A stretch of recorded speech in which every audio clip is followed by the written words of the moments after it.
neoplasias, trastornos degenerativos, infecciones y traumatismos. Siguiente. Vamos a desglosar cada uno de las causas, ¿no? Dentro de la primera, las autoinmunitarias. Dentro de esto, el más representativo es el lupus eritematoso sistémico, ¿no? Que es una enfermedad autoinmune sistémica que se encuentra mediada por autoanticuerpos y formación de complejos inmunes. Tiene una relación hombre-mujer de 9 a 1 y las manifestaciones suelen aparecer en edades entre los 20 y 50 años de edad. Suele afectar diversos tejidos y diversos órganos, dentro de los principales: riñones, piel, articulaciones, sistema nervioso y vasos sanguíneos. Cerca del 50% de los pacientes que tienen lupus van a presentar síntomas psiquiátricos, ¿no? Cuadros depresivos, trastornos del sueño, labilidad del estado de ánimo, disfunción cognitiva leve y llegando a la psicosis. También como característica, ¿no?, el tratamiento del con corticoides puede lograr los síntomas psiquiátricos. Siguiente.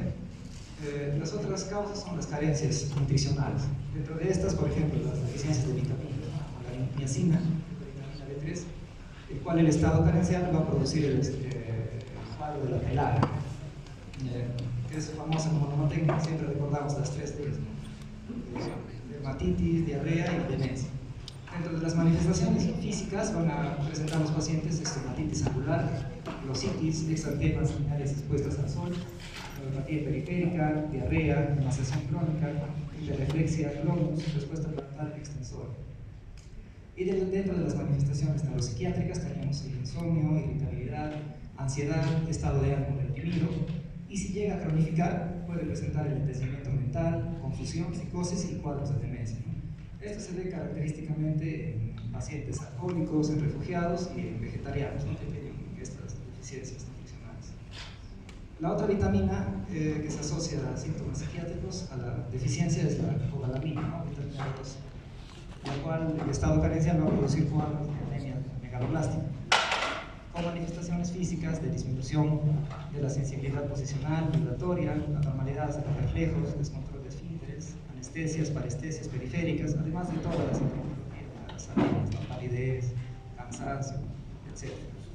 Dentro de las manifestaciones neuropsiquiátricas tenemos que el paciente puede cursar con apatía, irritabilidad, estado de ánimo deprimido o lábil, y si llega a cronificar, síndrome confusional, ¿no?, porque se conocía anteriormente como la megaloblástica, que consta de alucinaciones, paranoia y deterioro cognitivo. Estas deficiencias también se logran observar en pacientes con cuadros de malabsorción, ¿no?, anemia perniciosa, estados posteriores a intervenciones quirúrgicas como la derivación gástrica y a ingesta inadecuadas, ¿no?, como vegetarianos y veganos que no suplementan esta vitamina. Siguiente. Otra deficiencia de vitamina que puede producir síntomas psicóticos, psiquiátricos, es la tiamina, ¿no?, vitamina B1. El estado carencial puede producir 2 tipos de cuadros, ¿no? Uno es el síndrome de Werner-Korsakoff, que también tiene una triada clásica, ¿no?, ortocomplejía, alteración de la marcha y confusión, y va a tener manifestaciones físicas, ¿no? Las manifestaciones físicas son debidas a la encefalopatía de Wernicke. Estos constan de nistagmus horizontal, ortocomplejía, fiebre, ataxia y confusión. Mientras que las manifestaciones neuropsiquiátricas es cuando este cuadro ya cronifica, ¿no?, y se establece el síndrome de Korsakoff, que cursa con demencia retrógrada, problemas para la concentración, apatía, agitación del estado de ánimo, confusión y confabulación, ¿no? Esto se ve clásicamente en pacientes que tienen síndrome de dependencia alcohólica, en los cuales se intenta reponer la glucosa sin antes reponer los reposos de tiamina, ¿no?, precipitando este cuadro. También tenemos al beriberi, ¿no?, que dentro de las manifestaciones físicas puede dar 2 presentaciones. La cardiovascular, clásicamente se conocida como beriberi húmedo, que consta de síntomas como taquicardia, gasto cardíaco elevado, dilatación periférica, edema, insuficiencia ventricular. Y el tipo neurológico, o beriberi seco, el cual tiene síntomas como neuropatía periférica, debilidad, disminución de reflejos osteotendinosos profundos y neuropatía sensitiva. Dentro de los síntomas neuropsiquiátricos que puede causar, cursan con alteración de la memoria, problemas de aprendizaje, apatía, confusión y confabulación. También esto es muy frecuente en pacientes, ¿no?, que se encuentran en condición de hambruna, pobreza extrema, pacientes con estados inmunológicos deprimidos como cáncer, sida, hiperemesis, o pacientes sometidos en diálisis, ¿no? Siguiente. Dentro de las otras causas están las encefalopatías metabólicas, ¿no? Siguiente. Para empezar, la encefalopatía hepática. Una de las funciones del hígado, como sabemos, es la detoxificación de sustancias, ¿no? Al no haber esta función, estas sustancias tóxicas atraviesan la barrera hematoencefálica produciendo estos síntomas, ¿no? Desde leves cambios de la personalidad hasta estados de coma y otros síntomas como confusión, lentitud cognitiva, mala concentración, inversión del ciclo sueño-vigilia, deterioro de la salud personal y del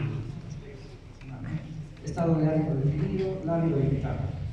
También en cuadros de insuficiencia renal, ¿no? También similar, ¿no? Productos nitrogenados que se acumulan, atraviesan la barrera hematoencefálica, que pueden producir síntomas psiquiátricos, ¿no? Como por ejemplo las insuficiencias renal aguda pueden causar alucinaciones visuales extravagantes. En cuadros de insuficiencia renal crónica pueden cursar con lentitud cognitiva, problemas a nivel de la concentración, del cálculo, de solución de problemas, ¿no? En general de las funciones ejecutivas.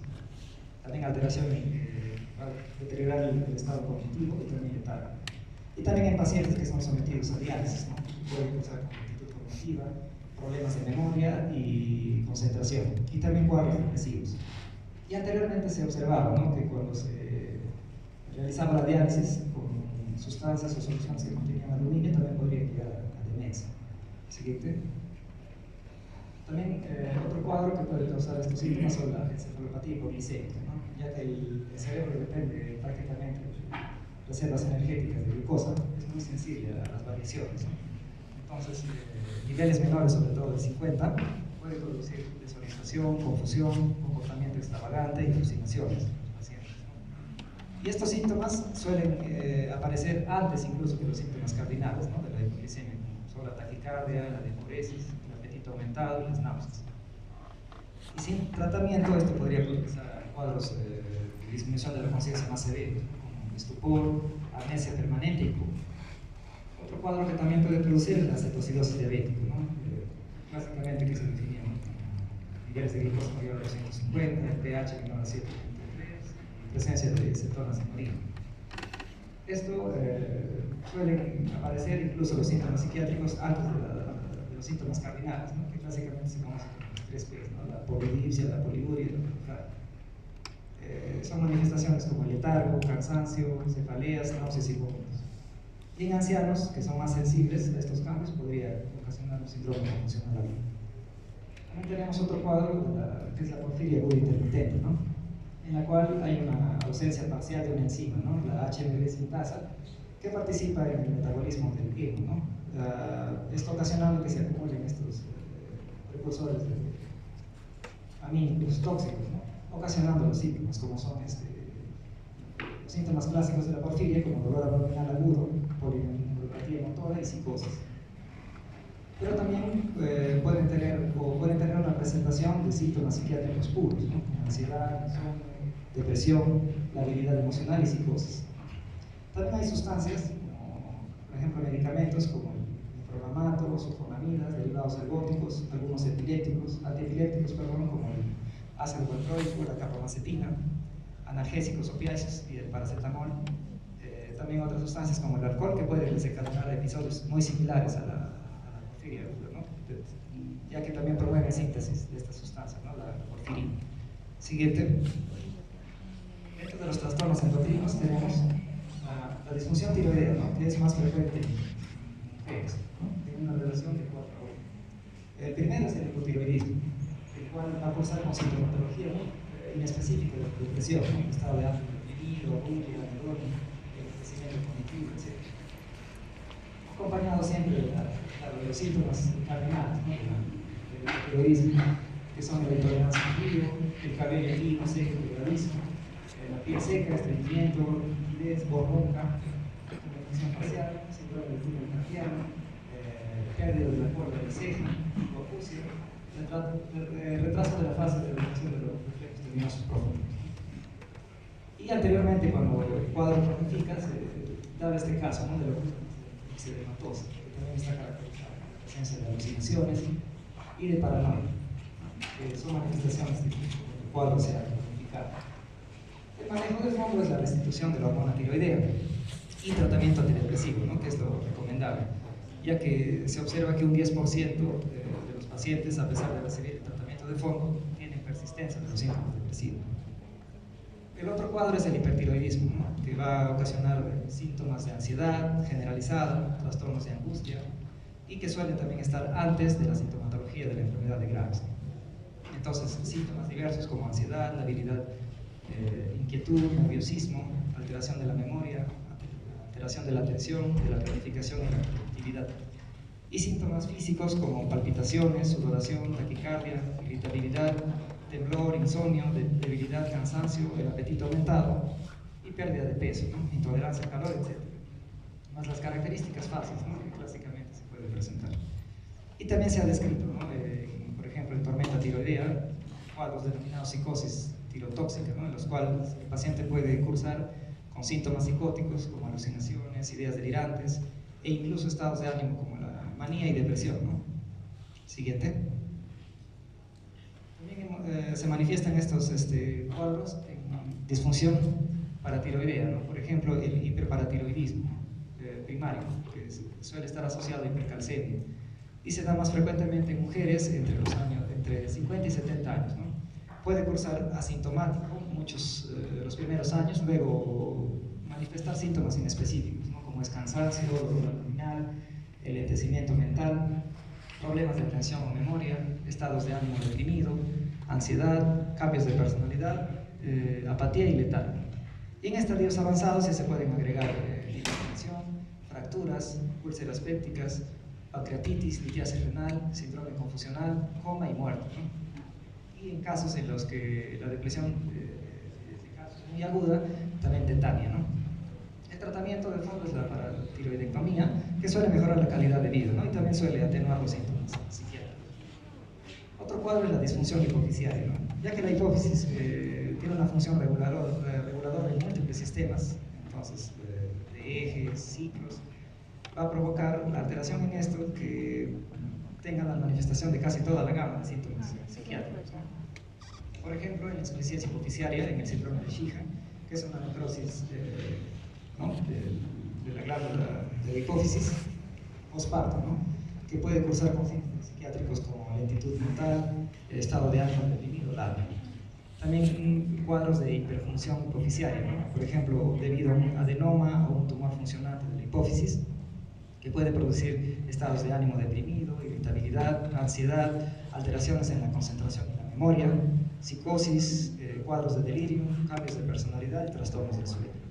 Siguiente. También dentro de esto está, por ejemplo, las disfunciones suprarrenales, ¿no? Por ejemplo, la insuficiencia suprarrenal, cuadros de hipocortisolismo, ¿no? Que suelen ser primarias, como en el caso de la enfermedad de Addison, que son de origen autoinmunitario, o secundarias, ¿no? Por el cese abrupto del tratamiento con corticoides. Y esto puede manifestarse inicialmente con sintomatología psiquiátrica, ¿no? Como apatía, negativismo, aislamiento social, pobreza en el contenido del pensamiento, cansancio, estado de ánimo deprimido, irritabilidad, falta de apetito y anedonia, ¿no? Y puede ser frecuentemente confundido con cuadros depresivos, ¿no? Entonces hay que tener alta sospecha diagnóstica para poder descartar estas causas, ¿no? Otros síntomas asociados son, por ejemplo, las náuseas, los vómitos, la debilidad, la hipotensión, hipoglicemia, síndrome confusional y coma. También menciona, ¿no? Que tras el tratamiento de fondo los síntomas psiquiátricos pueden permanecer, por lo cual se recomienda también tratamiento específico para estos, ¿no? Y cuadros de hipercortisolismo, ¿no? Debido a adenomas hipofisiarios, son neoplasias malignas no hipofisiarias, ¿no? Que presentan la sintomatología clásica, ¿no? De obesidad central o troncal, atrofia de miembros, que es periférica, hirsutismo, cara de luna llena, acné, estrías, ¿no? Rojo venosos. Y suelen ser precedidos estos síntomas por ansiedad, angustia, depresión, irritabilidad extrema, llantos, tendencias suicidas muy marcadas y en ocasiones hasta psicosis. También pacientes que son sometidos, por ejemplo, a esteroides exógenos en altas dosis pueden desencadenar cuadros de manía, ¿no? Que es un episodio de energía persistentemente elevada y anormal, ¿no? Disminución del sueño, ideas de grandiosidad, ¿no? Por lo cual, si se va a emplear este tratamiento, recomienda, ¿no? La bibliografía que leí, que se le debe dar un tratamiento optimizante de manera psiquiátrica, ¿no? Para mantenerlo en el tiempo, para que no se vaya hacia el siguiente. Bien. El siguiente grupo son los trastornos desminimizantes, ¿no? Este grupo de trastornos son relativamente infrecuentes, ¿no? Y los síntomas neuropsiquiátricos también pueden estar antes incluso, ¿no?, de los hallazgos físicos.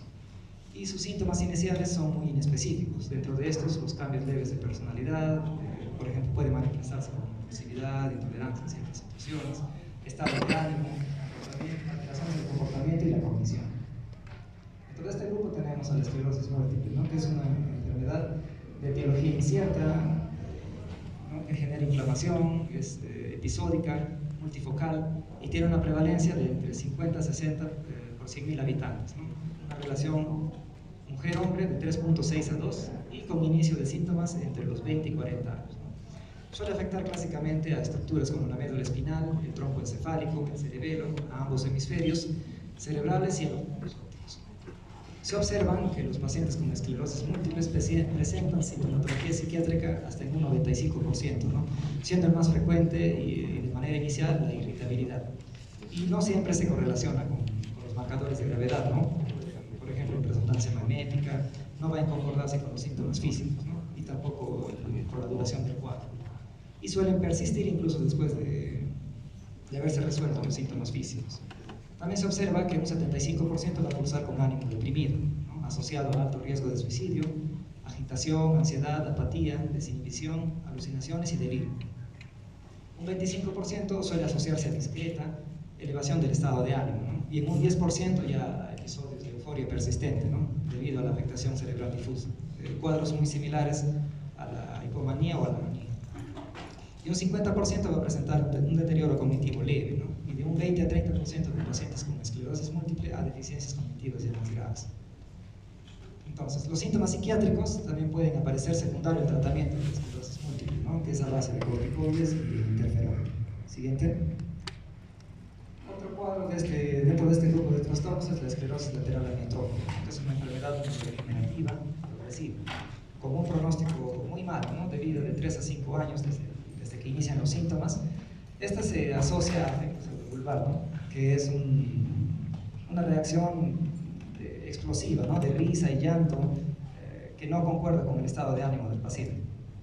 El 11% de los pacientes con esclerosis lateral amiotrófica cumplen los criterios de depresión, ¿no?, con estado de ánimo deprimido, abulia, anedonia, alteraciones del sueño, y un 30% puede manifestar deficiencias cognitivas, ¿no?, debido a las alteraciones frontotemporales. Siguiente. Ya.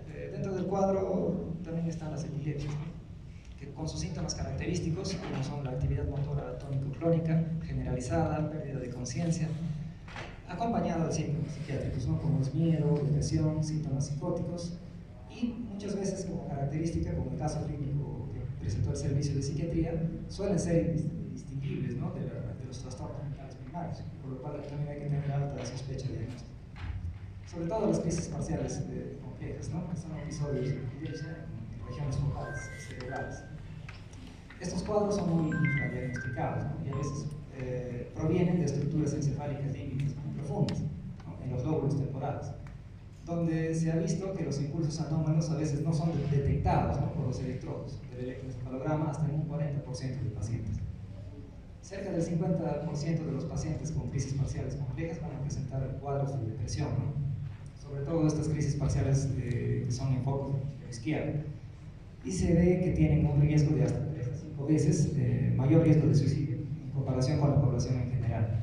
También tienen mayor prevalencia de cuadros de ansiedad sobre la población general y otros tipos de crisis, ¿no? Y como mencioné, son muy difíciles de diferenciar desde las crisis de angustia primarias netamente psiquiátricas, ¿no?, que cursan con hiperactivación, temor intenso, distorsiones perceptivas y síntomas disociativos. Siguiente. Continuando, estas crisis parciales complejas es muy frecuente que presenten distorsiones visuales o auditivas leves, e incluso puede llegar, ¿no?, a auténticas alucinaciones gustativas y olfatorias, ¿no?, que son muy características de estos cuadros. Nos pueden orientar hacia una actividad epiléptica de lobo temporal. También suele acompañarse de automatismo, ¿no?, como son los movimientos masticatorios o los movimientos de labios, el estado convulsional post-convulsión. Estos también pueden respaldar, ¿no?, que se trata de una crisis epiléptica del lobo temporal. características suelen iniciarse con aulas, ¿no? Dentro de, por ejemplo, las cognitivas. Por ejemplo, el déjà vu, el paciente experimenta situaciones nuevas como si ya las hubiese vivido, ¿no? Y el jamais vu, que es lo contrario, ¿no? El paciente siente que las nuevas experiencias que está viviendo son recientes, ¿no? Nuevas, cuando ya está familiarizado con esto. O pensamiento forzado, puede también tener el aura de creer que le están robando el pensamiento, le insertan pensamientos, ¿no? Y también con auras afectivas, ¿no? Antes de la convulsión puede presentar miedo, depresión, placer incluso, ¿no? O perceptivas, ¿no? Como hemos mencionado, ilusiones y alucinaciones gustativas y olfativas, que son muy características. Los pacientes con crisis faciales complejas presentan psicosis con una frecuencia de 6 a 12 veces superior, ¿no? En comparación a la población en general. Si cronifica, pueden llegar a desarrollar ya psicosis que se manifiestan de manera episódica y crónica, ¿no? Así, con todas las características: alucinaciones, ideas delirantes de daño, de persecución, pensamiento circunstancial. También pueden cursar con cambios de personalidad, obsesividad, dependencia, religiosidad, hiposexualidad y falta de humor. Siguiente. Ya. Dentro del otro grupo son las enfermedades cerebrovasculares. Dentro de esto tenemos que cerca del 40% de estos pacientes cursan con cuadros de depresión, ¿no? Incluso hasta 6 meses después del evento de la ACV. Cerca del 25% también cursan con cuadros de ansiedad, ¿no? También se observa que cuando existen afectación de estructuras derechas, sobre todo en áreas orbitofrontales, vasotemporales, núcleos basales y talámicos, pueden presentarse como episodios de manía, ¿no? La depresión también en este cuadro es importante, ¿no? Los cuadros depresivos, ya que es predictivo la recuperación de un paciente que ha sufrido ACV, ya que no se va a recuperar tan bien como los que no presentan este cuadro, ¿no? La ventaja es que sí responden al tratamiento antidepresivo habitual. También pueden cursar con parálisis pseudovulvar, ¿no? Que son estallidos de risa o llanto incontrolable que no coinciden con el estado de ánimo del paciente o la situación. Esto debido a los infartos lacunares, en vías corticovulvares, frontobranciales descendentes, ¿no? Y suele asociarse a síntomas físicos como disartria, disfagia y parálisis facial. También dependiendo de la zona que abarquen, ¿no? Por ejemplo, partes de la corteza, área de globo o de Wernicke pueden causar también la prosodia, ¿no? Que es la incapacidad para modular afectivamente el lenguaje y los gestos, ¿no? De manera motora, y de poder percibir el contenido emocional o lenguaje o gestos de otros, ¿no? También a nivel sensitivo. Siguiente. Ya. También otro grupo son los trastornos inducidos por sustancias. Entonces, cualquier sustancia que tenga el potencial de consumo, de mal uso o de generar dependencia puede producir síntomas psiquiátricos. Entonces es muy importante indagar sobre el uso de, por ejemplo, pacientes que se automedican, receta médica, suplementos herbales, consumo de alcohol o de otras drogas de uso recreativo, ¿no? Que están en aumento, por ejemplo, marihuana, cocaína, etc., ¿no? E incluso algunos fármacos, ¿no? Todo fármaco que sea adictivo también hay que averiguar, ¿no? El consumo, como las benzodiazepinas, los opioides, incluso hasta antitusígenos, ¿no? Como el dextromethorfano, que produce cuadros disociativos, ¿no? Y pacientes generan adicción a estas sustancias. Por lo que es importante entonces solicitar metabolitos en orina, ¿no? De estas sustancias, ya sea en sangre o en orina, ¿no? Pero acá en nuestro medio es más frecuente solicitar en orina. Y los síntomas, como les expliqué, puede ser debido al consumo, a la intoxicación o que el paciente venga en un síndrome de abstinencia. Es posible que los síntomas persistan incluso después del último consumo, ¿no? E incluso después de que los metabolitos de orina no sean dosados, ¿no? Medicamentos también, como los glucocorticoides, pueden producir la habilidad emocional. Hay que tener cuidado y averiguar, ¿no? Si el paciente consume alguna de estas sustancias. Siguiente. Dentro de otro grupo tenemos a las neoplasias, ¿no? Ya que cualquier crecimiento neoplásico dentro del cráneo tiene el potencial de producir síntomas psiquiátricos, ¿no? Como característica, se ve que los tumores suelen ser menos sintomáticos que los accidentes cerebrovasculares isquémicos, ¿no? Ya que los tumores son de evolución más lenta y no producen síntomas tan drásticos, ¿no? Como los ACVs. También como dato que las metástasis son más frecuentes que los primarios cerebrales. También que las manifestaciones psiquiátricas pueden ser debido a procesos plásticos, ¿no? De tumores no cerebrales, como por ejemplo tumoración de glándulas suprarrenales o de páncreas. Y cerca del 50 al 60% de los tumores primarios intracraneales son de tipo glioma. En adultos se suele asociar hasta un 50% de síntomas psiquiátricos, ¿no? En estos pacientes con neoplasias. De estos pacientes, el 80%, las localizaciones más frecuentes que producen síntomas psiquiátricos son las de localización frontal y en zonas del sistema límbico, ¿no? De manera característica se ve, ¿no?, que los tumores frontales llegan a provocar incontinencia urinaria, incontinencia fecal, cambios de personalidad y de depresión. Y los tumores del lóbulo temporal característicamente también pueden causar depresión, cambios de personalidad y la psicosis, ¿no? Entonces, a veces se confunde. Por lo que es recomendable a veces, cuando hay un primer episodio psicótico o alteración, se le debe pedir una imagen, ¿no?, para descartar estas causas. Siguiente. También tenemos a los trastornos degenerativos. Estas alteraciones, ¿no?, se encuentran lesionando, ¿no?, los núcleos basales, sobre todo las aferencias límbicas a nivel de corteza y sistemas de neurotransmisores, ¿no? Pueden causar manifestaciones tanto motoras, sensitivas y psiquiátricas, ¿no? Dentro de las psiquiátricas, cuadros depresivos, psicosis y demencia. En este grupo tenemos a la enfermedad de Parkinson, que está presente en el 1% de la población mayor de 60 años. Característicamente hay afectación de la sustancia negra, ¿no?, con el cuadro caracterizado clásico de bradicinesia, rigidez, temblor, alteración postural y de la marcha, ¿no? Y suele complicarse con depresión hasta en un 40% de los casos, también con cuadros de demencia de un 20 a 31% y cuadros de psicosis, ¿no?, sobre todo visuales, del 20 al 50%. También otro cuadro que es la corea de Huntington, ¿no?, debido a la alteración de un gen, la huntingtina, la cual produce, ¿no?, el aumento de tripletes, ¿no?, de citosina, de glutamina.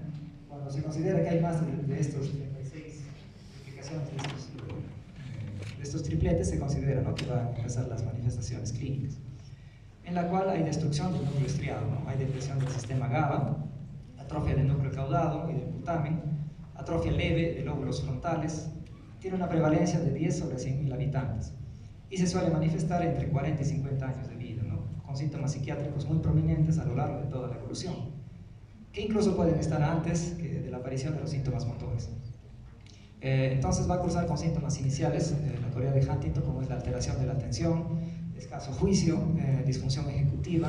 Posteriormente pueden instaurarse, ¿no?, cuadros de depresión, apatía, aislamiento social, escasa higiene, cambios de humor, impulsividad y algunas veces síntomas muy similares al TOC, ¿no?, con obsesiones y con compulsiones. Y también síntomas de esquizofrenia. Se observa, ¿no?, que los síntomas depresivos suelen mejorar con el tratamiento específico, pero el deterioro cognitivo y los síntomas motores no tienen un curso que no se va a detener. Siguiente. También tenemos a la enfermedad de Wilson, que es la carencia genética de ceruloplasmina, ¿no?, que es encargada del metabolismo del cobre. Entonces, se encuentra afectando de 1 a 2 por cada 100.000 habitantes, ¿no? Es un defecto autosómico recesivo de la expresión del cobre, ¿no?, por lo cual se va a haber acumulación o va a haber depósitos de este elemento, ¿no?, en órganos como el hígado, el encéfalo y en la córnea, ¿no? El dato mnemónico de esto es la anillo de Kaiser-Fleischer, ¿no?, y como se ve en la imagen, está pequeño y opinión. Clásicamente, las manifestaciones clínicas suelen aparecer en la adolescencia y en la etapa adulta temprana, ¿no?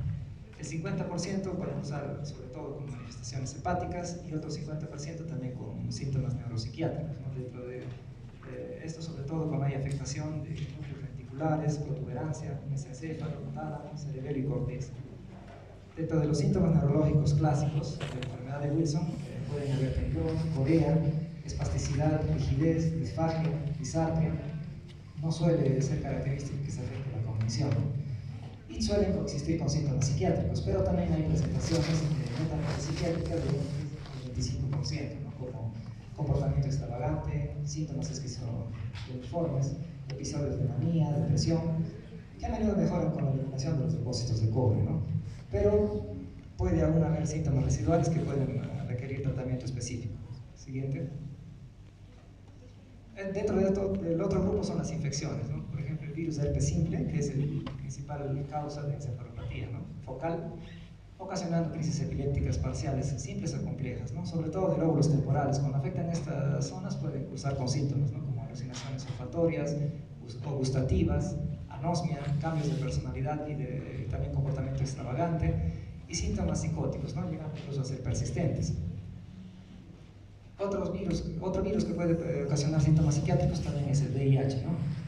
Puede causar diversos síntomas neuropsiquiátricos, el cual lo engloba en un término, ¿no? Que es los trastornos neuropsiquiátricos asociados al VIH.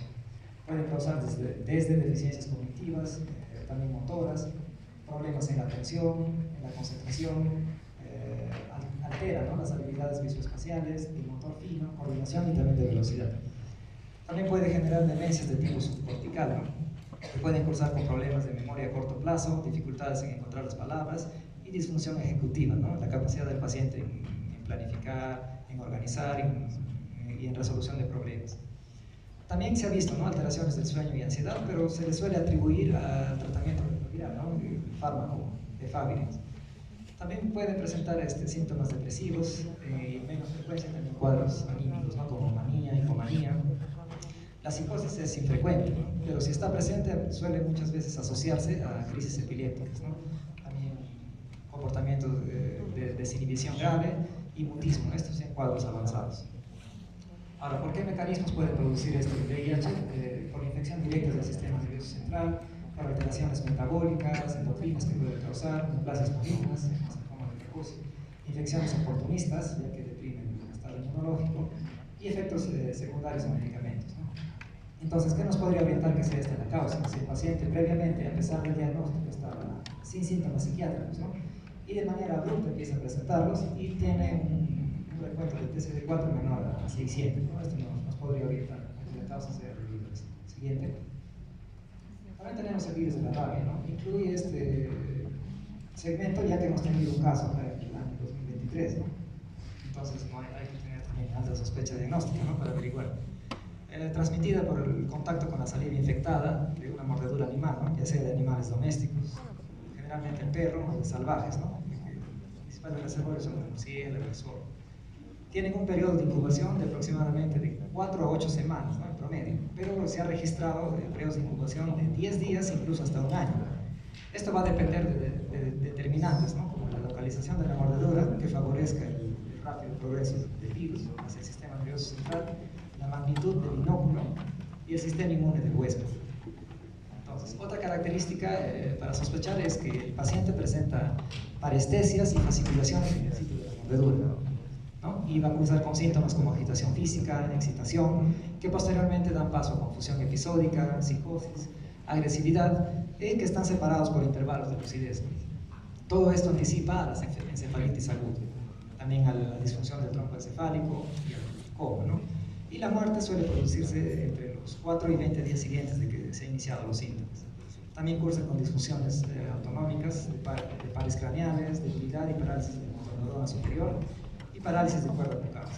Y un 50% de los pacientes presentan el cuadro de la hidrofobia, ¿no?, que son espasmos violentos y dolorosos del diafragma, músculos laringeos, faringeos y músculos accesorios de la respiración, ¿no?, que son desencadenados cuando el paciente intenta ingerir líquidos. Siguiente. También tenemos a la enfermedad de Lyme, que es el agente etiológico, es la Borrelia burgdorferi, ¿no?, que es una espiroqueta, que es transportada en un vector, ¿no?, la garrapata del género Ixodes escapularis, ¿no?, que necesita estar en contacto con el paciente casi 36 horas para poder transmitir la enfermedad. Es más frecuente en Estados Unidos, ¿no?, en el noreste, medio oeste septentrional y estados de costa del Pacífico, ¿no?, así como parte de Europa. No existe en el Perú el vector, pero hay que también tener sospecha diagnóstica, ¿no? Podemos tener un paciente inmigrante o pacientes que han estado de viaje en zonas endémicas, ¿no? Entonces hay que tener sospecha diagnóstica. También debido a que los síntomas son muy inespecíficos, ¿no?, son muy variables, aparecen de manera tardía, son recurrentes y las pruebas serológicas no son tan fiables, ¿no? Dentro de estos el ELISA, el PCR y el TIV. Suele manifestarse con síntomas iniciales como un síndrome pseudogripal libre, ¿no? Algunas veces presentan exantema, como este caso es el eritema migratorio, ¿no?, que es una lesión aislada alrededor de la picadura. Y tienen predilección por ciertas estructuras, ¿no?, ciertos órganos, o tropismo, como el corazón, ojos, articulaciones, músculos, sistema nervioso central y periférico, ¿no?, y pueden estar en periodo de latencia, incluso meses o años en estas estructuras. Entonces es de vital importancia un diagnóstico oportuno, un tratamiento antibiótico intensivo, ¿no? para evitar que cronifique, lo que le llaman el Lyme crónico. Puede cursar con síntomas como cansancio, irritabilidad, confusión, estado de ánimo lábil, alteraciones del sueño, que pueden estar antes incluso de la encefalopatía de Lyme. Algunos pacientes posteriormente pueden presentar encefalopatías crónicas, que cursan con alteraciones persistentes en la personalidad, comportamiento, alteraciones cognitivas, alteraciones en el estado de ánimo, alteraciones en el pensamiento y en la percepción. Y aunque en extremo infrecuentes, también pueden cursar con demencias, crisis epilépticas e incluso ACVs. Siguiente. También tenemos a la neurosífilis, ¿no? Entonces esto se ve que, por ejemplo, menos del 10% de los pacientes que no han sido tratados van a desarrollar una forma sintomática de neurosífilis parenquimatosa, ¿no? O también llamada clásicamente parálisis general. Y suele aparecer de 10 a 20 años después de la infección inicial. Esta, por ejemplo, va a ocasionar, como se ve en el gráfico, lesiones difusas en lóbulos frontales y temporales, ¿no? Que se evidencian en la imagen. Y síntomas característicos como cambios de personalidad, cursan con apatía, escasa capacidad de juicio, falta de introspección, irritabilidad, escaso cuidado de higiene y aspecto personal, además de problemas en el nivel de cálculo, memoria a corto plazo, y de manera más tardía síntomas como debilidad emocional, delirios de grandeza, como se observa en los cuadros de manía, alucinaciones, desorientación, demencia, todo esto asociado a síntomas neurológicos clásicos, ¿no? Como es el temblor, la exaltia, la hiperreflexia, hipotonía, ataxia, y característicamente las pupilas de Argyll-Robertson, ¿no? Como vemos en el gráfico, que es una pupila que no responde al reflejo fotomotor, sí a la acomodación. Y como pruebas diagnósticas clásicas, para tratar de descartar, se debe solicitar, ¿no? Pruebas serológicas nucleofonémicas, para cuidar la regenina rápida plasmática, confirmación del líquido cefalorraquídeo y también averiguar, ¿no? Sobre si el paciente ha tenido enfermedades venéreas. Siguiente. También dentro de esto están las meningitis crónicas, ¿no? Que la causa más frecuente de este cuadro es el Mycobacterium tuberculosis, ¿no? Pero también pueden haber otras causas fúngicas como el Cryptococcus y coccidioides, ¿no? Generalmente estas sobrevienen a cuadros que deprimen el sistema inmunológico, ¿no? Como SIDA, enfermedades extremas, personas sin hogar, alcohólicos, y son tratables si se detectan, ¿no? Pero causan signos mínimos, por lo cual no a veces pasan desapercibidos, ¿no? Como febrícula, leves cefaleas, y los síntomas neuropsiquiátricos que producen también son inespecíficos, como confusión, problemas del comportamiento, problemas a nivel cognitivo y memoria. Lo que nos puede orientar son los hallazgos característicos de aquí, ¿no? Por ejemplo, pleocitosis linfocítica, disminución de la glucosa y también el aumento de las proteínas. Siguiente. También dentro de este grupo están las enfermedades víricas epidémicas persistentes, ¿no? Son excepcionales, pero son raras, pero son bastante mortales, ¿no? Incluso en meses y años. Y los síntomas psiquiátricos también pueden estar antes de las graves manifestaciones neurológicas. Tenemos dentro de esto la panencefalitis esclerosante subaguda, ¿no? Que suele afectar característicamente a menores de 11 años, con una relación hombre-mujer de 2 a 1. Esta va a aparecer previa infección del sarampión antes de los 2 años de edad, ¿no? Con manifestaciones iniciales que suelen aparecer incluso después de 2 a 10 años después de la infección por el sarampión, que puede causar con problemas conductuales, mal rendimiento académico, distraibilidad, conducta posesionista o rabietas, ¿no? Y con las características de estos síntomas puede ser confundido con cuadros psiquiátricos primarios, ¿no? Como el TDAH, ¿no? Por eso es bueno también hacer la anamnesis, ¿no? Y ver las infecciones que ha tenido durante el periodo de infancia. Y en el 50% de los casos va a cursar con afecciones oculares, ¿no? Y síntomas visuales, ceguera cortical, debido a la destrucción de la retina, del nervio óptico y de la corteza visual. E inicialmente suelen cursar con neuroimagen normales, ¿no? Pero posteriormente se ha visto que se agregan, ¿no? Características como los surcos obliterados, los ventrículos pequeños debido al edema cerebral, hiperintensidades en T2, sobre todo el lóbulo occipital y la sustancia blanca cortical. Meses después el paciente puede presentar sacudidas mioclónicas, ataxia, crisis epilépticas, característicamente ondas delta estereotipadas y polifásicas, ¿no? En el electroencefalograma, y empeoramiento del deterioro intelectual. Y a los 6 meses pueden presentar postración y de 1 a 3 años muerte. Siguiente. También incluye esto porque ha habido un caso acá en el hospital, ¿no? De la enfermedad de Creutzfeldt-Jakob, que suele afectar a pacientes de 55 a 75 años de edad, es rápidamente progresiva y mortal, ¿no? Con una etiología del 5 a 7% de origen genético, también de causa iatrogénica, ¿no? Se ha observado, por ejemplo, el contacto con objetos contaminados de cadáveres humanos, hormonas de crecimiento, injertos de dura madre, trasplantes de córnea, gonadotropinas de cadáveres, contaminación de material quirúrgico y transfusión de derivados. Va a cursar con síntomas iniciales como problemas cognitivos a nivel de la memoria, de la capacidad de juicio, cursa con la habilidad emocional, alteración de la percepción, desde la ilusión, distorsión, marcha táxica, vértigo, mareos y a veces síntomas de peor pronóstico, ¿no? Como psicosis, confusión, demencia y micronías. Estos pacientes característicamente suelen fallecer un año después de presentar los síntomas, como son espasticidad, mutismo y estupor. Los hallazgos que nos pueden orientar son atrofia cerebelosa, en tomografía, ¿no? Y alteraciones típicas en el electroencefalograma. También en otros países se hace esto, ¿no? Aumento de la proteína 3,3 y líquido cefalorraquídeo. Siguiente. Y por último, de los traumatismos, ¿no? Siguiente. ¿No? ¿Qué es más frecuente en varones, en jóvenes? Siendo los más frecuentes caídas, accidentes de tránsito, deporte y agresiones, ¿no? Ya sea el traumatismo de cual sea, contusión encefálica, daño neuronal, hemorragia, edema, pueden causar sintomatología psiquiátrica. Se observa, ¿no?, que los síntomas cognitivos, emocionales y somáticos pueden durar incluso meses o años tras el episodio, ¿no?, del traumatismo. Si hay lesiones de estructuras límbicas como lóbulos temporales anteriores, porción inferior de lóbulos frontales, pueden cursar con lentitud cognitiva, inatención, distraibilidad, problemas de memoria, perseveración, mala planificación. También cambios en la personalidad caracterizados por irritabilidad, impulsividad y alteraciones del estado de ánimo, ¿no?, como depresión o la habilidad emocional. También sistemas sensitivos molestos pueden ocasionar, ¿no?, como intolerancia a la luz, fobia, intolerancia al sonido, acúfenos, visión borrosa. Los pacientes con traumatismo encefalocraneal presentan mayores prevalencia de síntomas psiquiátricos, incluso décadas después de haber ocurrido, ¿no?, y también se observa, ¿no?, que los pacientes con daño cerebral tienden a ser muy sensibles a los fármacos psicotrópicos, por lo cual se deben iniciar con dosis mínimas para evitar los efectos iniciales.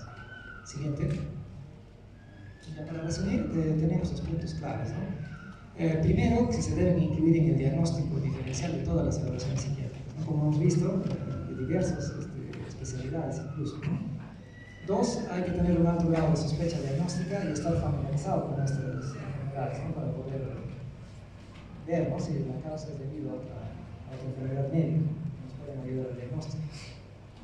También hemos visto en punto 3 que los síntomas psiquiátricos pueden estar antes, pueden coincidir o pueden producirse después de las manifestaciones físicas, ¿no?, de una enfermedad médica. Punto 4, que los síntomas psiquiátricos pueden resolverse, pueden mejorar o pueden continuar tras el tratamiento correcto de la enfermedad de fondo, ¿no?, y es posible que requieran un tratamiento específico. Y punto 5, la evolución de ciertas enfermedades médicas puede ser inalterable, ¿no?, pero el tratamiento psiquiátrico preciso debe estar dentro del tratamiento paliativo, ¿no?, para disminuir el sufrimiento del paciente y también para ayudar con la carga al cuidador y a los familiares. Siguiente. Estos son los libros de los cuales saqué la información.